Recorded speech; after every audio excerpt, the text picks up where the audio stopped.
दुर्घटना रे traffic constable को मृत्यु मामला धरा पड़ा ड्राइवर ट्रक जबत। ट्रैफिक कनेस्टेबल उपरे ट्रक चढ़ाई फेरार थिबा ड्राइवर को गिरफ्त करिछि नुआपल्ली थाना पुलिस। तांको नाम प्रशांत कुमार नायक, बयस 28 वर्ष, घर कटक जिला बैदेश्वर थाना गहिर गाड़िया।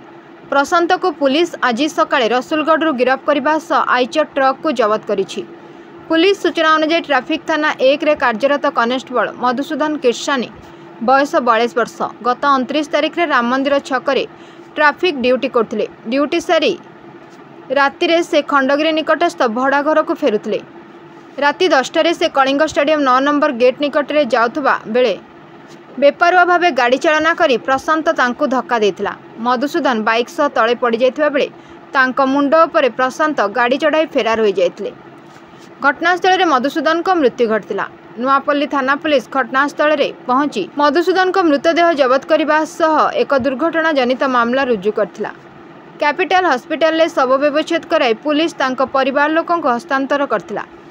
नुआपल्ली थाना पुलिस सीसीटीवी फुटेज जांच करी ओडी 05 BP 9915 नंबर गाड़ी मधुसूदन को धक्का देथिबा जानिबाकु पाइथिला। आज सकाळे पुलिस रसुलगढ़ प्रशांत को गिरफ्त करने सह आइचर ट्रक को जबत करथिला।